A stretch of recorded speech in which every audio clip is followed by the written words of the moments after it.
नमस्कार, जय हिंद, वंदे मातरम। मैं जितेंद्र दिवाकर और आप देख रहे हैं वक्त की आवाज न्यूज इंडिया। आज मैं मौजूद हूं उत्तर प्रदेश की राजधानी लखनऊ में। यहां पर एक सामाजिक संगठन गाडगे यूथ ब्रिगेड द्वारा जन संवाद कार्यक्रम रखा गया है। आइए बात करते हैं गाडगे यूथ ब्रिगेड के संरक्षक व उनके प्रदेश अध्यक्ष व उनके कार्यकर्ताओं से। आखिर ये कार्यक्रम किस विषय पर करा गया था और कौन कौन इसमें लोग मुख्य तौर से मौजूद हैं, आइए कराते हैं उन सबसे हट के बैनर तले धोबी समाज के युवाओं के लिए जो कार्यक्रम रखा गया था। क्या कहना चाहोगे? उसके लिए मैं यही कहना चाहूँगा कि पूरे देश में हमारा समाज एक सोचे समझे षड्यंत्र के तहत आप सब लोगों को मालूम होगा कि जो इस देश में आरक्षण था वो जाति से मतलब जो है अस्पृश्यता के आधार पर था, लेकिन केंद्र सरकार में और राज्य सरकारों में तमाम तरह की इस तरह की शक्तियाँ सत्ता में थी। उन लोगों ने पूरे धोबी समाज को कहीं पे जो है उसको ओबीसी में डाल दिया, कहीं पे एससी में डाल दिया। एमपी जैसे प्रदेशों की हालत तो इतनी खराब है कि 3 डिस्ट्रिक्ट में वो अनुसूचित जाति में आते हैं और बाकी यानी कि जितने उसके डिस्ट्रिक्ट है वहाँ वो ओबीसी में आते हैं। तो ये जो षड्यंत्र है कि धोबी समाज पूरे देश में और प्रदेश में एकजुटता स्थापित न कर पाए, उस षड्यंत्र को हम लोग पूरे देश में एक मिशन चला के गाडगे यूथ ब्रिगेड समाज निर्माण की प्रक्रिया में लगा है। मानव कांचीराम साहब के पैटर्न पे हम लोग उसको बनाने का प्रयास कर रहे हैं। और पूरे देश में अभी तो उत्तर प्रदेश में हम लोग फोकस कर रहे हैं कि हमारे समाज की जो भी राजनीतिक और सामाजिक हिस्सेदारी है वो जो हिस्सेदारी नहीं मिल रही है। हमारे समाज के यहाँ खड़ा हुआ प्रत्येक युवा अपने आप में नेता है, अपने जिले का नेता है, अपने प्रदेश का नेता है और सब लोग मिल के यहाँ पे आज हम लोगों ने जो 5 सूत्री एजेंडा जो है डिसाइड किया था, उस एजेंडे से जो एक कंक्लूजन निकलेगी, जो नीतियाँ बनेंगी उसको हम लोग जमीन पर उतारेंगे और पूरे देश में धोबी समाज के वर्चस्व को स्थापित करेंगे और हमारा जो हक अधिकार है उसको हर हाल में हम लेके रहेंगे। जिसने के नाते हमारा सबको एक ही संदेश है कि हम लोग कुछ भी करें लेकिन कोशिश करें कि बहुजन पूरे देश में बहुजन आंदोलन कमजोर ना पड़े। और भले ही उन्होंने पार्टी बना ली या और दूसरी समाज के जो लोग हैं जिनको हक अधिकार नहीं मिल रहा है, जैसे हम लोग हैं, हम लोग भी समाज बनाने के दिशा में काम कर रहे हैं। आगे हम लोग जो है अपनी हिस्सेदारी लेने का प्रयास करेंगे। अगर हमारी तैयारी हो जाती है तो हम लोग भी उस स्तर पर जाने का प्रयास करेंगे। और मैं यही कहूँगा कि अब किसी के दया पे हम लोग नहीं टिकेंगे कि पता लगा हमारे लोग पार्टियों में जाते हैं, हाथ जोड़ के खड़े होते हैं, छोटे मोटे पद उनको दे दिए जाते हैं, लेकिन भागीदारी के नाम पे उनको सिंगा दिखा दिया जाता है। ये होता है कि उनको क्या कहते हैं चुनाव में उतारा नहीं जाता है, केवल उनसे काम करवा लिया जाता है, दरी बिछवाई जाती, कुर्सियाँ बिछवाई जाती है। लेकिन हम लोग आज यहाँ ये डिसाइड करके जा रहे हैं कि अब हमारे लोग केवल दरी बिछाने का काम नहीं करेंगे और हमारी जो हमारा हक अधिकार हमारी संख्या के आधार पर, मैंने जैसे अभी बताया कि उत्तर प्रदेश में 3रे नंबर की हमारी बड़ी आबादी है और देश में 2रे नंबर की बड़ी आबादी है। तो हमारे जो राजनीतिक हमारी हिस्सेदारी है वो है कहाँ? तो हम उस हिस्सेदारी को किसी भी हाल में, चाहे वो बहुजन समाज का नेता हो चाहे वो किसी दूसरे समाज का नेता हो, अब वो समय आ गया है कि हमारी हिस्सेदारी हम किसी को खाने नहीं देंगे। वो हिस्सेदारी हमारे समाज के सारे ये जो नेतृत्वकर्ता खड़े हैं वो हिस्सेदारी पे क्लेम करेंगे और उसको हासिल करके रहेंगे।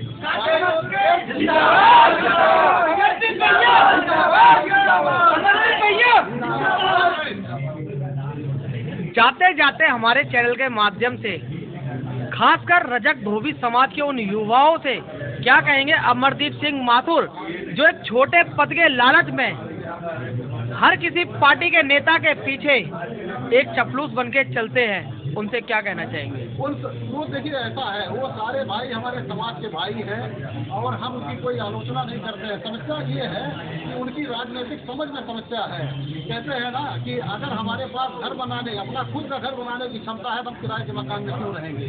मैं उनसे अपील करता हूँ कि अपने साथ आए और हम लोग एक अपना घर बनाने का प्रयास कर रहे हैं। हम लोगों के साथ मिल के अपना घर बनाए, किराए का मकान छोड़े, क्योंकि वहाँ रोज जो मकान मालिक है उनके साथ अपमानजनक व्यवहार करता है। जब तक जरूरत होती है उनको साथ रखता है, इसके बाद साथ बाकी मार कर देते हैं। और आज तक देखिए हमारे समाज के युवा सारी पार्टियों में किसी का नाम नहीं लूंगा, आज अपने समाज के लिए एक टिकट नहीं दिलवा सकते, एक हिस्सेदारी नहीं दिलवा सकते। अगर यकीन ना हो तो उससे जरा कह के देखिए। हमने सारी पार्टियों में देखा है कि केवल हमारे लोग वहाँ बिरादरी का वोट ट्रांसफर करवाते हैं, लेकिन उनको उनके अंदर इतनी हिम्मत नहीं है कि जिस नेता के पीछे वो काम कर रहे हैं अपने समाज की हिस्सेदारी के लिए आवाज उठा सकें। तो मैं उनसे अपील करूंगा कि ये सब काम बंद कर दें, इससे हमारा समाज कमजोर हो रहा है। मानव कांचीराम साहब ने किताब लिखी थी चमचा युग, तो आपको मैं बता दूं कि राजनीतिक पार्टियों के लोग हमारे समाज को एक चमचे की तरह इस्तेमाल करते हैं और उसके बदले में उसे हिस्सेदारी नहीं देंगे। और ना ही हमारे समाज के लोग हिस्सेदारी की बात करते हैं, छोटे मोटे पदों में जो है विलम्ब जाते हैं, भ्रमित हो जाते हैं। और हमारे समाज का एक उदाहरण आपको देना चाहूँगा कि सपोज जो भी समाज का यानी कि उत्तर प्रदेश में हो या देश में हो, उसकी अरबों की कीमत है उसके वोट की, लेकिन हमारे समाज के नासमझ युवा उसको 10-10 रुपए में 70,000 रुपए में बेच के चले जाते हैं। तो मैं ये कहना चाहूँगा कि ये सब काम बंद कर दीजिए और आइए, आप सभी का स्वागत है। अपना घर मजबूत करते हैं और मानव कांचीराम साहब की देखने कुछ कोई रिसर्च करने की जरूरत नहीं है। उन्होंने इस देश में सब कुछ करके दिखाया है और हम लोग उनके आदर्शों पे चलते हैं और हम लोग भी ये सब करके दिखाएंगे। और ऐसा ना हो कि आपको देर हो जाए और आपकी जो काबिलियत है आप अपने से कम काबिल लोगों के पीछे काम करें। तो मैं चाहता हूँ कि अपनी काबिलियत को गार्जियन यूथ ब्रिगेड में लगाएं और अपने समाज को जो उसका गौरवशाली इतिहास है उस इतिहास को दोबारा बनाने के लिए। हरीश चंद्रा जी, आज लखनऊ स्थित एक भवन में गार्जियन यूथ ब्रिगेड का जो प्रोग्राम चल रहा है, कृपया करके उसके बारे में जानकारी दीजिए। आज 12 जनवरी 2025 को खासकर ये नेहरू युवा केंद्र है, इमामबाड़े के पास है, इसमें गार्जियन यूथ ब्रिगेड की एक सामाजिक बैठक हो रही है।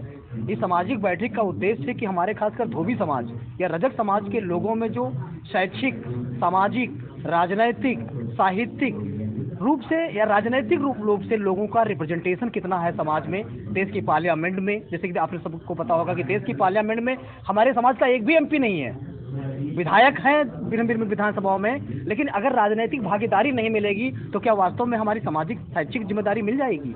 तो हमें ये बताना है कि वास्तव में इस सामाजिक बैठक में लगभग 500 लोग आए हुए हैं, आप सब जान देख रहे हैं, और सभी पूरे प्रदेश के लोग और देश के लोग इकट्ठा हैं।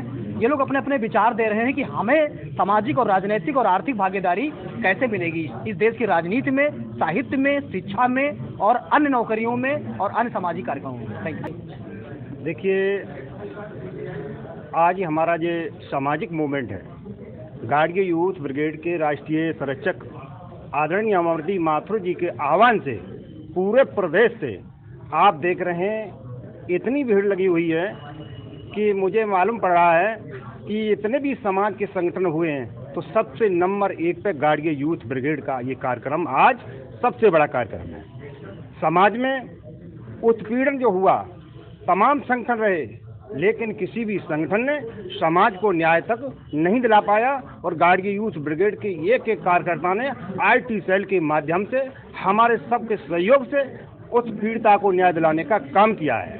आगे माननीय हमारी राष्ट्रीय कार्यकारिणी, प्रदेश कार्यकारिणी जो भी दिशा निर्देश देगी, हम लोग एक राजनीतिक विस्तार से कुछ इस तरीके से काम करना चाहते हैं कि अभी जो पार्लियामेंट का चुनाव हुआ, विधानसभा का चुनाव हुआ, हमारे धोबी समाज को किसी भी राजनीतिक पार्टी ने एक टिकट नहीं दिया। हमारे समाज के लोग एक एक टिकट के लिए उन राजनीतिक दलों के पीछे चापलूसी कर रहे हैं, लेकिन माथुर साहब के दिशा निर्देशों में हम लोगों ने यह तय कर लिया है कि हम लोग मांगने वाले नहीं, हम लोग देने वाले बनने जा रहे हैं। ये गार्जियन यूथ ब्रिगेड का ये पूरा संगठन पूरे प्रदेश में नहीं, दिल्ली में, महाराष्ट्र में, मध्य प्रदेश में, बिहार में एक बार ऐसा तिरंगा लहराएगा, ऐसा पर्चा लहराएगा कि लोग ये जानेंगे कि धोबी समाज की भी कोई राजनीतिक पार्टी भाग लेने वाली है और धोबी समाज के जो युवा हैं उनको घर घर और गांव गांव जाकर हम लोग ऐसा प्रचार करेंगे हर दीवार पर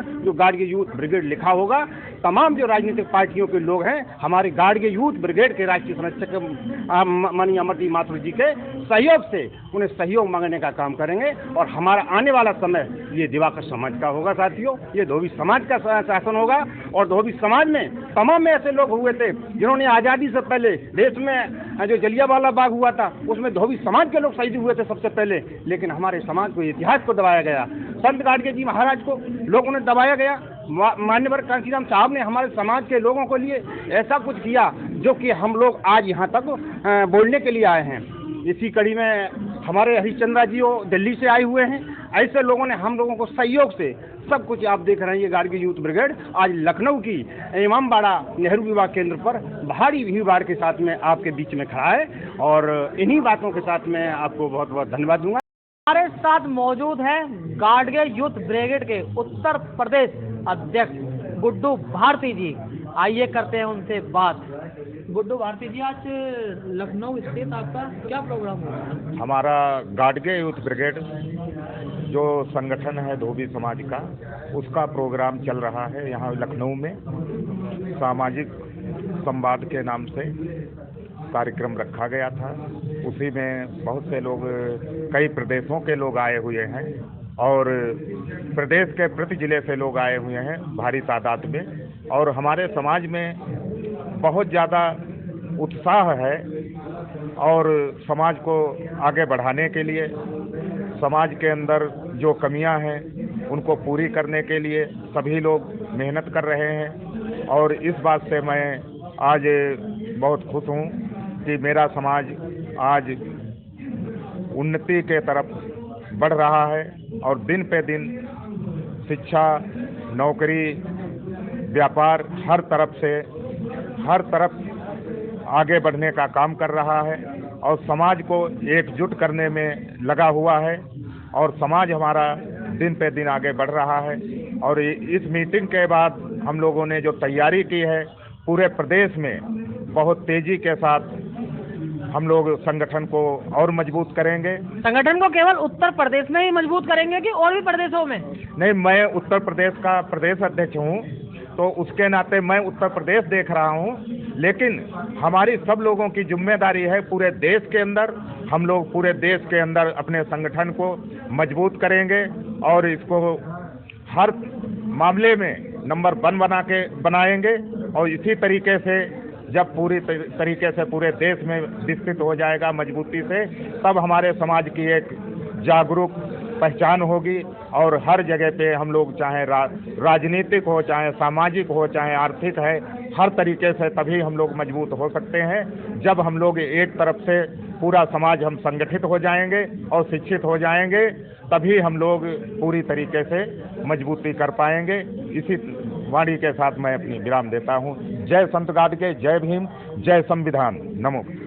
हमारे साथ एक युवा कार्यकर्ता जिनका निवास लखनऊ के अंदर ही है, अमरदीप माथुर जी, उनसे भी बात करेंगे। आखिर वो गाडगे यूथ ब्रिगेड को लेकर क्या अपनी चर्चा रखते हैं, समाज के अपने युवाओं से क्या कहना चाहेंगे। मैं अमरदीप दिवाकर, पूर्व जिला उपाध्यक्ष बाराबंकी। मैं अपने सभी साथियों से अनुरोध करूंगा कि गाडगे यूथ ब्रिगेड में जुड़ के आप सभी ज़्यादा से ज़्यादा संख्या में और माननीय अमरदीप सिंह माथुर जी का व गाडगे यूथ ब्रिगेड के सभी साथियों का हाथ मजबूत करने का काम। तो आप क्या बोलना चाहेंगे? जी, मैं ब्रजेश कुमार दिवाकर, प्रदेश उपाध्यक्ष गाडगे यूथ ब्रिगेड। मेरा ये संदेश है कि हमारे समाज के जितने भी युवा हैं और जो लोग पढ़ाई लिखाई कर रहे हैं, वो अपना ध्यान केंद्रित करें, सिर्फ पढ़ाई और लिखाई पे ध्यान दें। और उसके बाद जो लोग समाज के लिए कुछ करना चाहते हैं, मेरा उनसे अनुरोध है कि जितने भी हमारे दबे कुचले लोग हैं और आप उनकी आवाज़ नहीं उठा सकते, तो आप हमको अवगत कराइए। गाडगे यूथ ब्रिगेड के सिपाही पूरे उत्तर प्रदेश के अंदर सभी जिलों में कार्यरत हैं। आप निस्वार्थ भाव से आप हम लोगों को संपर्क कराइए और हम अपने समाज की लड़ाई गाडगे यूथ ब्रिगेड के बैनर तले जोर शोर से लड़ेंगे। हम अन्याय नहीं सहेंगे। हमारे आदरणीय अमरदीप माथुर जी, राष्ट्रीय संरक्षक, सभी लोग मिलकर के कंधे से कंधा मिला करके काम करने का हम वादा करते हैं। सभी साथियों को जय संत गाडगे, जय भीम, नमो निकल करके जाएंगे। आप भी आज इस सामाजिक कार्यक्रम में आप मौजूद हैं, क्या कहेंगे? मैं पंकज भारती, गाडगे यूथ ब्रिगेड जिला अध्यक्ष सीतापुर से हूँ। और पहली बात तो मैं अपने सभी साथियों को जो अन्य प्रदेश से आए हैं, मैं सभी को जय संत गाडगे, जय भीम, नमो बुद्धाय। और मैं जो है गाडगे यूथ ब्रिगेड को, हम लोगों का जो सपना है, हर गरीब शोषित वंचित समाज की आवाज़ को हम लोग उठाएंगे। किसी बहन बेटियों पे अत्याचार होगा उसकी हम लोग ढाल बनकर काम करेंगे। जो भी हमारी बहन बेटियों की तरफ तिरछी नज़र से देखेगा, हम उनकी आंखों को निकालने का काम करेंगे। हम लोग अब अत्याचार नहीं सहेंगे। गाडगिल यूथ ब्रिगेड एक आंदोलन है जिसमें युवाओं का तन मन धन, ये एक ऐसा आप संगठन देखेंगे जिसमें आपको 99% युवा ही नजर आएंगे। तो युवाओं की जो हवा चलेगी वो पूरे भारत तक जाएगी। और मैं चाहता हूँ कि आने वाले समय में बहुत ही जल्द 2-3 महीनों में ही एक बहुत बड़ा कार्यक्रम धोबी समाज का होगा, जिसमें लोग ये देखेंगे कि हाँ मतलब कोई गाडगिल यूथ ब्रिगेड आया है और लोगों को न्याय दिलाने का काम कर रहा है। इसी बात के साथ मैं कमल जी, आज समाज के सामाजिक संगठन गाडगिल यूथ ब्रिगेड के कार्यक्रम में उत्तर प्रदेश की राजधानी लखनऊ में मौजूद है, क्या कहेंगे? सबसे पहले तो मैं मीडिया बंधुओं का धन्यवाद करना चाहता हूं जो आपने मुझे समय दिया, बोलने के लिए मौका दिया, और आपके चैनल से जितने भी साथी जुड़े हुए हैं जो सुन रहे हैं उनको मैं शुक्रिया अदा करना चाहता हूं। और आज 12 जनवरी 2025 है और गाडगिल यूथ ब्रिगेड की जो ये बहुत बड़ी सामाजिक संवाद कार्यक्रम है उसमें हमें बुलाया गया, इसके लिए मैं उनका बहुत दिल से आभारी हूं। और दूसरी बात, हमारा समाज जो आज एकजुट है, अगर यही सतर्कता बरतेगा तो आने वाले समय में हम लोग एक मंजिल की ओर जाएंगे और एक अपना कारोबार जरूर खड़ा करेंगे। तो जैसे हमारे समाज में बहुत सारे संगठन बने हुए हैं लेकिन कोई संगठन काम नहीं कर रहा है, अगर गाडगिल यूथ ब्रिगेड अगर काम कर रहा है तो हम उसका दिल से सपोर्ट करते हैं और पूरी तन मन धन से सपोर्ट करते हैं। और जो हमारा समाज एक दूसरे की टांग खिंचाई कर रहा है ये बहुत गलत बात है, क्योंकि अगर टांग खिंचाई करने से क्या होता है, किसी का सबका विश्वास टूटता है और एक दूसरे का मजाक बन जाता है। ये हमारा जो इतने सारे संगठन बने हुए हैं, अगर कोई संगठन कार्य करता है तो हम उसका तन मन धन से खुला सपोर्ट करें ताकि वो हमारी भी एक पहचान हो, हमारी भी एक छवि हो, हमारा भी संसद में एक संसद बने। इसलिए हम अपने सभी भाइयों से यही कहेंगे कि हमारा जो गाडगिल यूथ ब्रिगेड है इसका खुलकर समर्थन करें और इनका सहयोग करें।